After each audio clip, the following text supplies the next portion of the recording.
जय माँ काली। तो आज का ये वीडियो बहुत ही ज़्यादा इंटरेस्टिंग होने वाला है, क्योंकि आज के इस वीडियो में मैं आपको बताऊंगी कि आप किसी भी देवी या देवता की पूजा कर रहे हैं तो क्या आप उन देवी या देवता को भोग पर चला सकते हैं। यानी क्या देवी या देवता को केवल भोग पर चलाना ही सही होता है, यानी आप उनको भोग दें और वो आपका कार्य करे, क्या केवल ये सही है?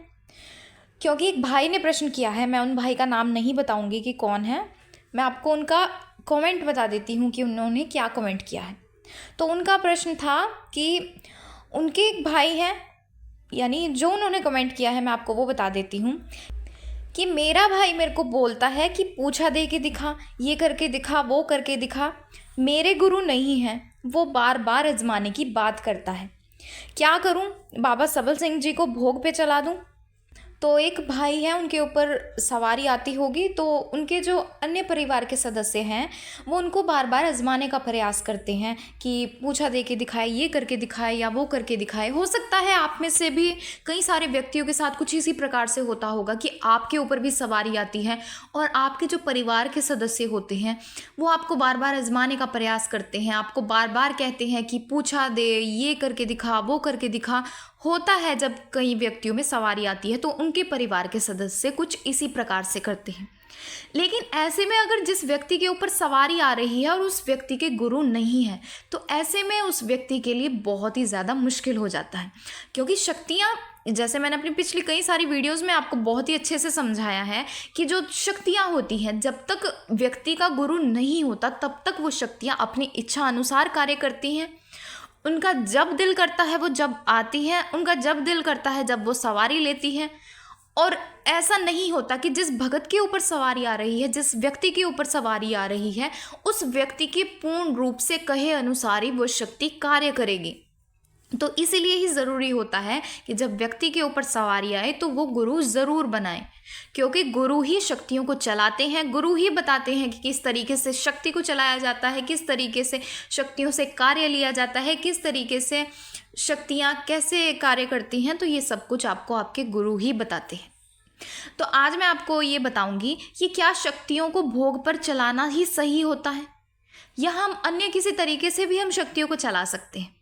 तो अगर आप भी इस बारे में जानना चाहते हैं और आपके साथ भी इसी तरीके से होता है, आपके ऊपर भी सवारी आती है, आपके घर परिवार के सदस्य भी आपको इसी तरीके से परेशान करते हैं और आप भी कहीं ना कहीं ये सोचते हैं कि मैं इन देवी या देवता को भोग देकर इनसे कार्य करवाऊं, तो ये वीडियो आपके लिए ही है और इस वीडियो को एंड तक ज़रूर देखें।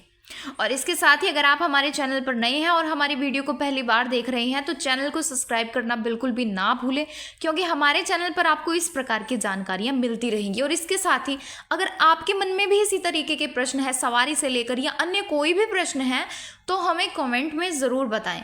मैं अपने गुरु भगवान के आशीर्वाद से और माँ काली की कृपा से आपके प्रश्नों के उत्तर देने का ज़रूर प्रयास करूँगी और ज़रूर उन पर वीडियो बनाऊँगी। तो चलिए वीडियो को शुरू करते हैं। तो जब आप किसी देवी या देवता की पूजा भक्ति करते हैं तो आपकी भक्ति से प्रसन्न होकर आपके ऊपर सवारी आने लग जाती है, यानी कि उस देवी या देवता की या उन देवी या देवता के जो भी सेवक सेविकाएं होते हैं, आगे उनके जो गण होते हैं, उनकी सवारी आपके शरीर में आने लग जाती है। लेकिन इसका मतलब ये बिल्कुल भी नहीं होता कि आपके ऊपर सवारी आना शुरू हो गई है तो वो सवारी आपके कार्यों को करेगी, आपकी विनती को स्वीकार करेगी, आपको पूछा देगी। वो सवारी खुश होकर अपनी इच्छा से आपके ऊपर आई है तो वो सवारी अपनी इच्छा से ही कार्य करती है। तो जब आप उस सवारी से, उस शक्ति से आप कार्य लेना चाहते हैं तो सबसे पहले आपके मन में यही आता है, या आपने अन्य व्यक्तियों को भी ये करते हुए देखा होगा कि वो किसी देवी या देवता का भोग देते हैं, फिर वो शक्ति कार्य करती है। लेकिन जैसे मैं अपनी हर वीडियोस में आपको समझाती हूँ कि जब भी आप पूजा पाठ करें, जब भी आप भक्ति करें, जब भी आप अपने इष्ट की पूजा पाठ करते हैं, तो ऐसे में आपको जो आपकी फर्स्ट प्रेफरेंस होती है, आपको अपने भाव को देनी चाहिए। यानी कि आपको उस देवी या देवता को, उस अपने इष्ट को, अपने उस कुल देवी देवता को, जिस भी देवी या देवता के आप उपासक हैं, आप उनको अपने भाव से मनाएं और फिर आप उनको भोग दें। यानी कि आपकी फर्स्ट जो प्रेफरेंस है, फर्स्ट प्रायोरिटी आपकी होगी भाव, उसके बाद भोग।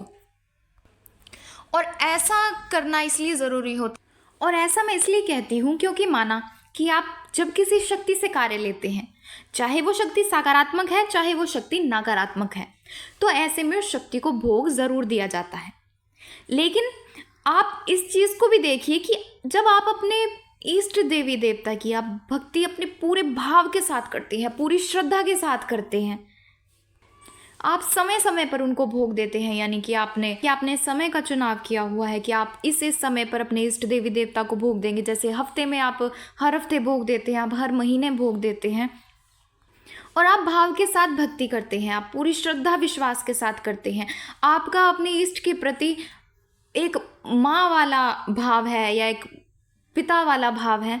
तो जब आप इस तरीके से पूर्ण श्रद्धा विश्वास और भाव के साथ अपनी इष्ट की भक्ति करते हैं तो आप इस चीज़ को भी देखिए कि क्या आपके जो इष्ट देवी देवता हैं वो बिना भोग के भी आपके कार्यों को करते हैं या नहीं। यानी कि ज़रूरी नहीं कि जब आप उनको भोग देंगे वो तभी आपकी विनती स्वीकार करेंगे। आप इस चीज़ को एक बार ज़रूर चेक करके देखिए कि क्या आप बिना भोग लिए भी वो आपके कार्य करते हैं या नहीं। क्योंकि मैं आपको एक बहन के बारे में बताती हूँ। एक बहन थी, रात के समय उनके पिता को कोई शारीरिक कष्ट हुआ, तो उस समय पर जो बहन थी उनकी जो इष्ट देवी थी उन्होंने उनसे प्रार्थना किया। जिस भी तरीके से उन्होंने जो कार्य करना था वो उन्होंने किया और उनके पिता को उसी समय आराम मिल गया।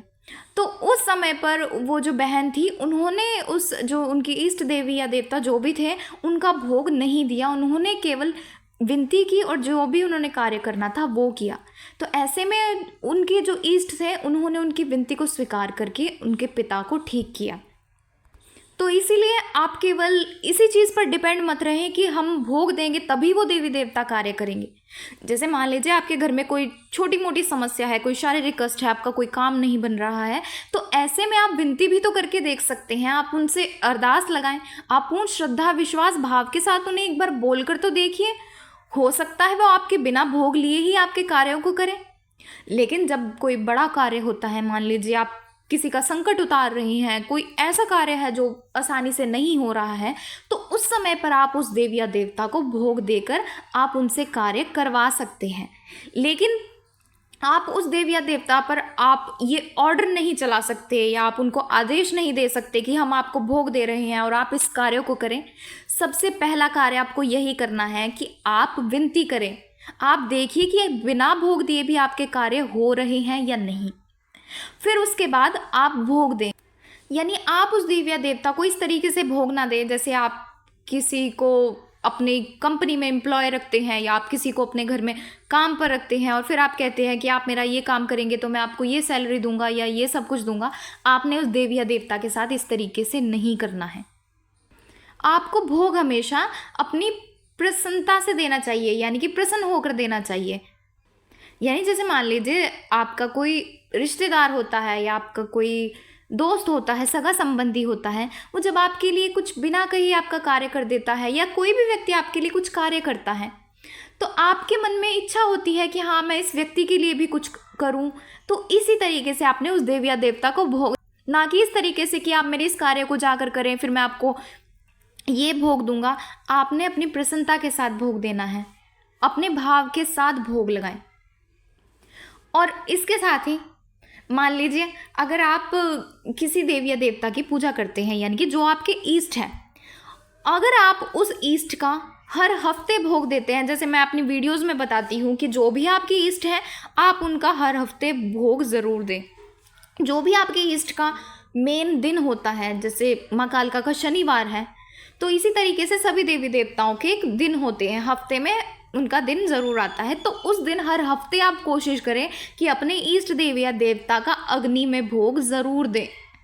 और ऐसा करना इसलिए ही ज़रूरी होता है क्योंकि मान लीजिए अगर आप किसी समस्या में हैं, आप किसी के लिए विनती करते हैं, किसी के लिए अरदास करते हैं, ऐसे में अगर उस समय पर आप उस देवी या देवता को भोग दे नहीं सकते, आप भोग देकर नहीं कार्य करवा सकते, तो ऐसे में आपके जो देवी देवता होते हैं वो बिना भोग लिए भी कार्य कर देते हैं क्योंकि आप समय समय पर उनका भोग दे रहे हैं। तो इसलिए ही ज़रूरी है कि समय समय पर अपने इष्ट देवी या देवता का भोग ज़रूर दें और उनके सिद्धपीठ मंदिर जाकर भी उन्हें भोग अवश्य ही लगाएं।